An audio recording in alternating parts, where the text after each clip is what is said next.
Maybe you should just stay here with us.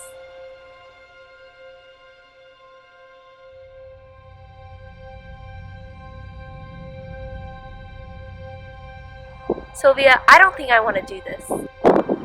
Don't worry, Jenny. Mom and Daddy will be back after the fairs are over. It's only for a few months. Sometimes, Mama gets a little bit cranky. But I promise, the summer's going to be really fun. Sylvia, your father's check didn't come today. It's probably just late. I'm sure it'll be here in the next few days. Drop your panties and pull up your skirt. Can you spot me a couple of dollars? I haven't eaten in 2 days. Lord, can you hear me? I need help. Tie her up, maybe that'll teach her. Sylvia, just go ahead and tell us what kind of girl you really are. I've told you, I haven't done anything. Take a book. Oh, please don't. Please stop. Please.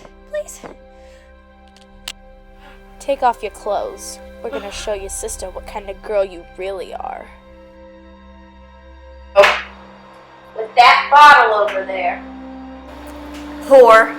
Bitch. So, maybe we should just let everyone know what type of girl she is.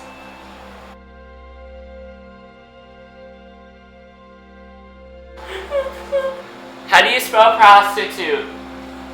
Like this.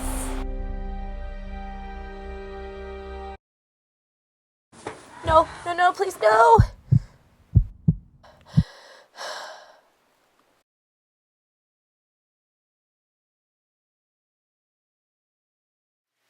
Welcome back. I'm Cami Henry, and today we're taking a behind-the-scenes look of the new trailer, Sylvia. Sylvia is based on a true story in the heart of Indianapolis. A young girl named Sylvia Likens was brutally murdered in October of 1965. The question still remains, where are they now? Sylvia was pronounced dead on October 26th of 1965.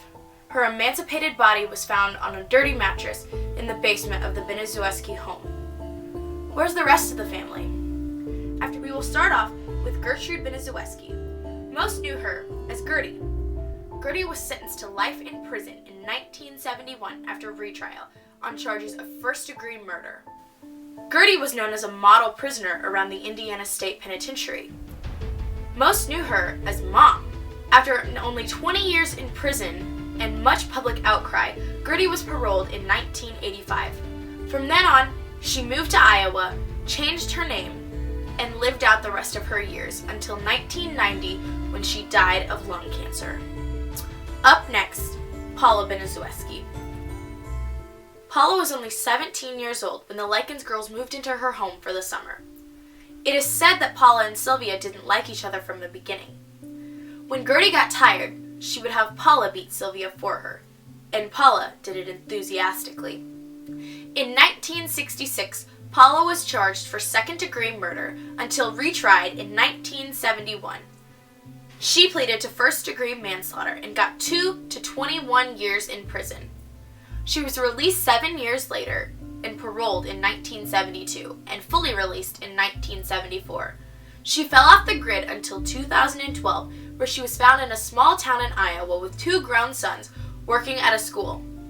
Although not charged with anything after, she was fired from her job for providing false information. 66. Although not convicted, Stephanie did participate in a few activities. Charges were likely dropped because she testified against her family. Her whereabouts today are unknown. John Benezueski became the youngest inmate of the Indiana State Reformatory at the age of 12 years old. John was charged with manslaughter and put in prison for 2 years until he was released at the age of 14. It is said that he wandered aimlessly until he had a religious epiphany. He stayed in Indianapolis and became a realtor, minister, married, and had children before he died at the age of 52. Marie Benezueski was 11 years old at the time of Sylvia's murder. Marie did not participate in any activities and therefore was not charged. She did, however, testify in court and became the sole member of the Benezueski family to cry when talking about the murder of Sylvia. It is reported that she still lives in Indianapolis today. At the age of 10, Shirley Benezueski was the youngest member to participate in the torture of Sylvia Likens. Although it is said she was the one to heat the needle to brand Sylvia, she was not charged with any counts of murder. She didn't go to prison, and her whereabouts today are unknown. James Benezueski was 8 years old when the murder of Sylvia happened. Although some say he did take part in the crime, not much is known about him. He is the least known offender in the crime, and his whereabouts today are unknown. Dennis Lee Wright Jr., the love child of Gertrude Benezueski and his father, Dennis Lee Wright Sr., was a newborn baby when the murder of Sylvia happened, and therefore could not participate in any of the activities. It is said that he was put up in a foster home and adopted by the White family. He died in 2012 in California. Coy Hubbard, age 15, was a neighborhood kid when Sylvia Likens died. He was a full participant in the murder of Sylvia and participated in activities such as judo flipping her, pushing her down the stairs, and helping brand her. He was tried and charged for manslaughter and sentenced to prison. He stayed there for 2 years until he was released. He was also tried for another murder in 1982, but acquitted. It is said that he spent most of his adulthood in Indianapolis and lost his job in 2007 when an American Crime came out revealing the events of his life. It is said that he died the same year in Shelbyville, Indiana. And last but not least, Richard Hobbs. Richard Hobbs was a neighborhood kid that helped participate in many of the activities that led up to Sylvia's murder. Infamously, he is known as the one who carved the words, "I am a prostitute and proud of it," into Sylvia's stomach. Although the task was started by Gertie, it was finished by him. He was charged for manslaughter and served a short sentence before dying at the age of 21 in 1972.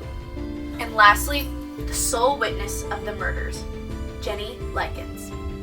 Jenny Likens was only 12 years old when she watched her sister die. She was stricken with polio, and that is probably why she wasn't beat viciously as Sylvia was. She was so afraid to tell anybody and didn't realize it until after she was set free. She lived the rest of her life in Indianapolis and was a Beech Grove resident and died at the age of 54. After nearly 50 years since the murder of Sylvia Likens, her legacy still lives on. It is still known as one of the most gruesome and grisly murders in the heart of Indianapolis. I'm Cammie Henry. Thank you, and good night.